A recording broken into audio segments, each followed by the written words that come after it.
Assalamualaikum warahmatullahi wabarakatuh.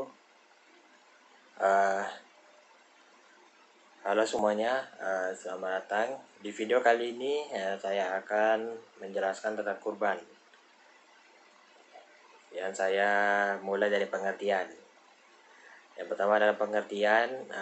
Kurban berasal dari bahasa Arab, yaitu kurban yang berarti dekat. Menurut istilah, kurban adalah segala sesuatu yang digunakan untuk mendekatkan diri kepada Allah, baik berupa hewan sembelihan maupun yang lainnya. Dalil tentang kurban salah satunya dalam ayat Al-Quran dalam surat Al-Kautsar ayat 2 yang berbunyi Bismillahirrahmanirrahim Fasholli lirabbika wanhar. Artinya, maka dirikanlah salat karena Tuhanmu dan berkurbanlah. Sementara hadis yang berkaitan dengan kurban, salah satunya antara lain hadis Zaid bin Arqam, ia berkata atau mereka berkata, "Wahai Rasulullah SAW, apakah kurban itu?" Rasulullah menjawab, "Kurban adalah sunnah bapak kalian, Nabi Ibrahim." Mereka menjawab, "Apa keutamaan yang kami peroleh dengan kurban itu?" Rasulullah menjawab, "Satu helai rambutnya adalah satu kebaikan." Mereka juga menjawab, "Kalau bulu-bulunya?" Rasulullah menjawab, "Setiap satu helai bulunya juga satu kebaikan." Hadis riwayat Ahmad dan Ibnu Majah. Selanjutnya, hukum kurban. Ibadah kurban hukumnya sunnah muakkadah, yaitu sunnah yang sangat dianjurkan bagi orang yang mampu melakukannya, lalu ia meninggalkan hal itu, maka ia dihukumi makruh. Hal ini berdasarkan hadis yang diriwayatkan oleh Bukhari dan Muslim, bahwa Nabi SAW pernah berkurban dengan 2 kambing kibas yang sama-sama berwarna putih, kehitaman dan bertanduk. Beliau sendiri yang menyembelih kurban tersebut dan membacakan nama Allah serta bertakbir pada saat memotongnya. Selanjutnya, keutamaan berkurban. Berkurban merupakan amal yang paling dicintai Allah SWT pada saat Idul Adha. Sabda Nabi SAW, "Tidak ada suatu amal anak Adam pada hari raya kurban yang lebih dicintai Allah selain menyembelih kurban." Hadis riwayat At-Tirmizi, Abdurrahman 1990. Berdasarkan hadis itu, Imam Ahmad bin Hanbal, Abu Zanad, dan Ibnu Taimiyah berpendapat menyembelih hewan pada hari raya kurban, akikah, dan hadiu lebih utama daripada sedekah yang nilainya sama. Hadis riwayat Al-Jabari 1994. Tetesan darah kurban akan memintakan ampun bagi setiap dosa orang yang berkurban. Sabda Nabi SAW yang berbunyi, "Hai Fatimah, bangunlah dan saksikanlah kurbanmu, karena setiap tetes darah akan memohon ampunan dari setiap dosa yang engkau telah lakukan." Selanjutnya, pada waktu berkurban. Waktu berkurban ada 2, yaitu awal waktu dan akhir waktu. Yang pertama adalah akhir waktu. Maksudnya awal waktu. Waktu untuk menyembelih kurban di awal waktu, yaitu setelah sholat Id langsung dan tidak menunggu hingga selesai khutbah. Bila di sebuah tempat tidak terdapat pelaksanaan sholat Id, maka waktunya diperkirakan dengan ukuran sholat Id. Dan barang siapa yang menyembelih sebelum waktunya, maka tidak sah dan wajib menggantinya. Yang kedua, akhir waktu. Waktu penyembelihan hewan kurban adalah 4 hari, yaitu hari Idul Adha dan 3 hari sesudahnya, yaitu hari Tasyrik.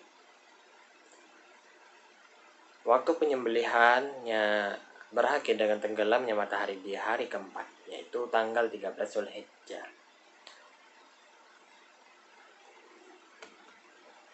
Selanjutnya, tempat berkurban. Diutamakan tempat penyembelihan kurban adalah di dekat tempat sholat Idul Adha yang dimana kita sholat, misalnya lapangan atau masjid. Sebab Rasulullah SAW berbuat demikian. Hadis riwayat Bukhari. Tetapi itu tidak wajib, karena Rasulullah juga mengizinkan penyembelihan di rumah sendiri. Hadis riwayat Muslim. Sahabat Abdullah dan bin Umar radhiyallahu anhu menyembelih kurban di manhar, yaitu penjagalan atau rumah pemotongan hewan. Hadis riwayat Abdul Rahman 1990. Selanjutnya pada jenis dan cara hewan untuk berkurban. Jenis-jenis binatang yang dapat untuk berkurban, syaratnya ialah yang pertama adalah domba, yaitu syaratnya telah berumur 1 tahun atau lebih atau sudah berganti gigi. Yang kedua adalah kambing, syaratnya berumur 2 tahun atau lebih. Yang ketiga, sapi atau kerbau, syaratnya ialah berumur 2 tahun atau lebih. Yang keempat, unta, yaitu syaratnya berumur 5 tahun atau lebih. Sebabnya berkurban dengan binatang yang mulus, gemuk, serta tidak cacat seperti jelas-jelas sakit, sangat kurus, sebelah mata tidak berfungsi atau keduanya, pincang, putus telinga, dan putus ekor.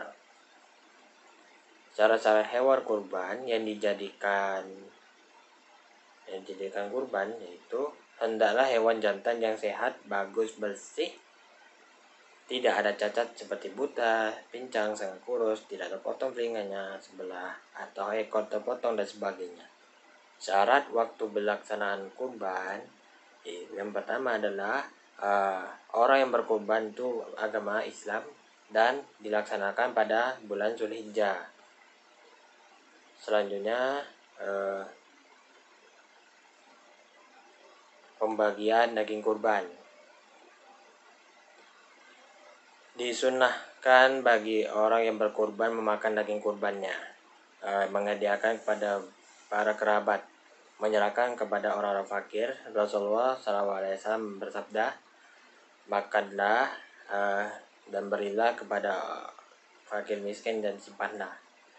Dalam hal ini, para ulama mengatakan yang afdal adalah memakan daging itu sepertiga, menyedekahkannya sepertiga, dan menyimpannya sepertiga. Daging kurban boleh diangkut atau dipindahkan sekaligus ke negara lain, akan tetapi tidak boleh dijual pula.